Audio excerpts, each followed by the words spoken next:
The first time you open a P&ID, it looks like spaghetti. Hundreds of circles, dashed lines, cryptic letters, and pipes crossing in every direction. But a P&ID is not chaos. It is the master map of an entire process plant. Every pump, every valve, every sensor, and every control loop is on that one drawing. And here's the good news. Learn a handful of symbols and the tag number system once. After that, you can read any P&ID, water treatment, oil and gas, food, pharma, because they all use the same ISA standard. In this video, I will teach you exactly how to read a P&ID, the symbols, the tag numbers, and how to trace a control loop across the page. Quick note before we dig in. This is from PLC Simulator, where you can practice the PLC side of all of this free, right in your browser. No install, no hardware. The link is in the description. Click the link in the description to try it free. Now let us decode the drawing. First, the name, because this trips up almost everyone. P&ID stands for Piping and Instrumentation Diagram.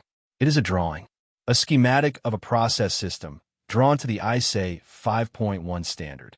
Now, do not confuse that with a PID controller. PID, said as one word, is proportional integral derivative. That is a control algorithm that lives inside the PLC. Same three letters, completely different thing.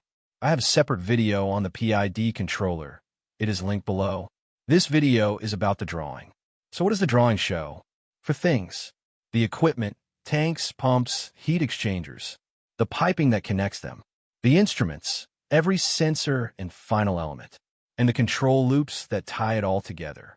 It is the reference document everyone on the project works from the engineer to the technician in the field. Now the symbols. The most important one is the instrument bubble, a simple circle. And where the bubble lives tells you where the instrument lives. A plain circle, no line through it, is a field instrument, mounted out on the pipe or the tank. A circle with a single solid horizontal line through the middle is mounted on a main panel in the control room. A dashed line means it is accessible behind the panel, and a circle inside a square means it is a shared display or control function. That is your PLC or DCS. So the bubble shape alone tells you, is this thing in the field, on the panel, or in the controller? Beyond bubbles, equipment has its own outlines. A tank is a rectangle or a vessel shape. A pump is a circle with a wedge. And valves are little bow ties on the pipe, with the actuator drawn on top to show how they are driven.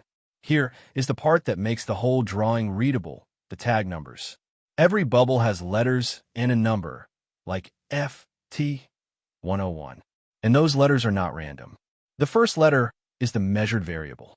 F for flow, L for level, P for pressure, T for temperature. The letters after it are the function. T for transmitter, I for indicator, C for controller, V for valve. So FT101 reads as flow transmitter, loop 101. PIC reads as pressure indicating controller. LV is a level valve, the final element. And the number? That is the loop number. Every instrument that works together on the same control loop shares it. So FT101, FIC101, and FV101 are all the same flow loop.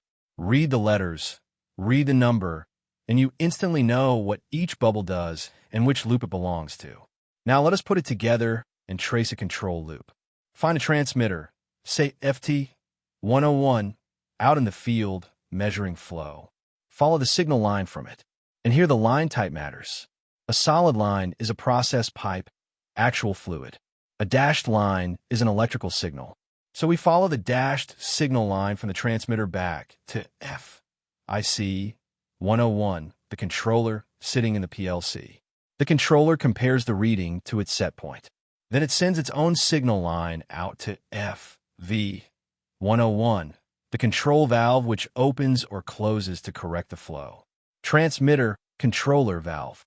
Measure, decide, act. That is one complete loop, and on a real P&ID, there might be 50 of them. But every single one reads the same way. So here's what to walk away with. A P&ID is the master map of a process, equipment, piping, instruments, and loops all in one drawing. The bubble shape tells you where the instrument lives. The tag letters tell you what it measures and does. The loop number ties a loop together. And the line type tells you process pipe from signal wire. Get those 4 things, and the spaghetti turns into a map you can read at a glance. Now, go make it concrete. If you want to practice the PLC programming side hands-on, click the link in the description to start free at plcsimulationsoftware.com. No hardware, no install. Subscribe. New video every Tuesday. See you in the next one.